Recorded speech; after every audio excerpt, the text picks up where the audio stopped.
Banjir bandang dan longsor hebat yang melanda Sumatera pada akhir 2025 ini bukanlah bencana biasa. Di balik ribuan rumah yang terendam, jalan-jalan yang terputus, dan ratusan nyawa yang melayang, tersimpan jejak panjang kerusakan lingkungan yang selama ini dibiarkan. Bukan hanya air yang datang menerjang, tapi juga batang-batang kayu besar yang ikut hanyut. Petunjuk paling nyata bahwa ada yang rusak jauh di atas sana. Bukan rahasia lagi, kawasan hulu di Tapanuli termasuk Batang Toru selama bertahun-tahun telah menjadi ladang eksploitasi industri, mulai dari tambang, pembangkit listrik, kebun sawit, hingga hutan tanaman industri. Semuanya masuk ke dalam hutan dan sedikit demi sedikit menyingkirkan pohon-pohon yang semestinya jadi penjaga alam. Sebanyak 12 perusahaan telah masuk radar penyelidikan yang diduga kuat berperan dalam kerusakan lingkungan yang memperparah bencana. Tapi hingga kini, daftar nama mereka belum juga dibuka ke publik.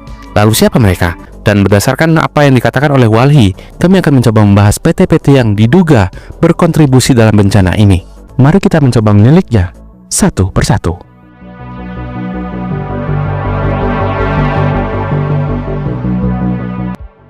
Setelah banjir bandang dan longsor hebat menghantam Sumatera Utara, Aceh, dan Sumatera Barat, pemerintah mulai buka suara soal penyebab yang sebenarnya. Tidak lagi hanya menyalahkan cuaca ekstrim, Menteri Kehutanan Raja Juli Antoni menyatakan bahwa ada dugaan kuat keterlibatan manusia, lebih tepatnya perusahaan dalam memperparah bencana tersebut. Dalam rapat resmi dengan DPR, Menhub mengatakan bahwa sudah ada 12 perusahaan di Sumatera Utara yang masuk daftar investigasi. Perusahaan-perusahaan ini teridentifikasi melanggar aturan dan dianggap punya peran dalam rusaknya hutan dan lingkungan di wilayah rawan bencana. Penyebabnya bisa bermacam-macam, dari pembukaan lahan yang tidak terkendali, eksploitasi sumber daya alam, hingga penggunaan kawasan hutan tanpa memperhatikan daya dukung lingkungan. Untuk mengumpulkan bukti-bukti, tak hanya di Sumatera Utara, tim juga menyasar kawasan terdampak lain seperti Aceh dan Sumbar.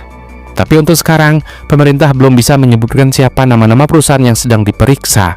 Alasannya cukup jelas, hasil investigasi harus dilaporkan dahulu ke Presiden dan DPR sebelum bisa diumumkan ke publik.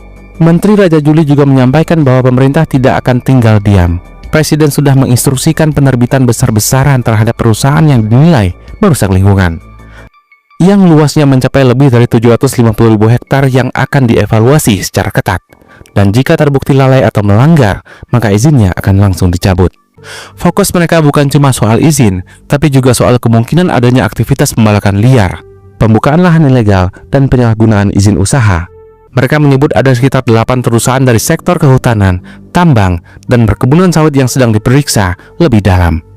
Salah satu alasan penyelidikan ini adalah temuan ribuan batang kayu gelondongan yang ikut hanyut saat banjir terjadi. Ini adalah akibat langsung dari rusaknya alam karena ulah manusia. Menurut Walhi, kerusakan lingkungan di Sumatera, khususnya Sumatera Utara, sudah sampai pada tahap darurat ekologi. Ini bukan sekedar istilah dramatis.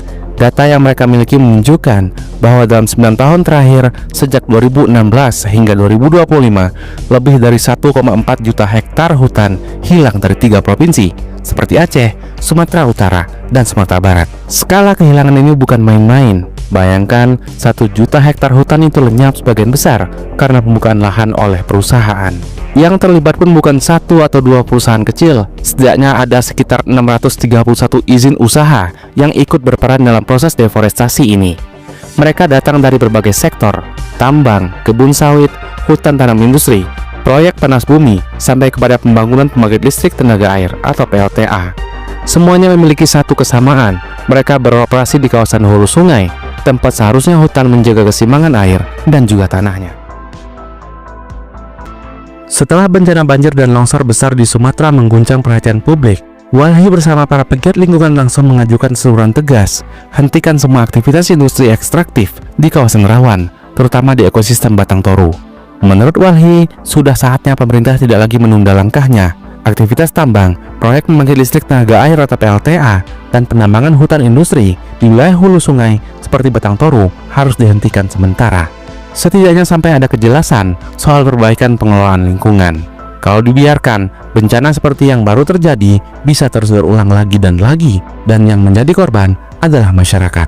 Bagi Walhi, ini bukan sekadar bencana musiman, ini adalah peringatan keras bahwa kerusakan hutan sudah di luar batasnya.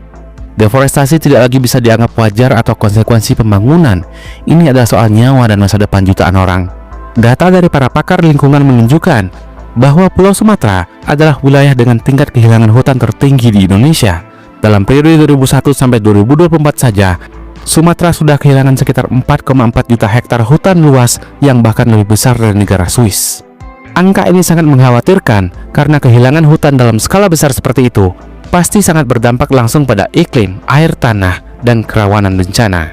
Banjir besar di Sumatera seharusnya jadi titik balik. Pemerintah punya pilihan, membiarkan kerusakan terus terjadi atau mengambil langkah nyata untuk menyelamatkan ekosistem dan warga yang hidup dari tanah dan air di bawahnya. Waktunya untuk memilih.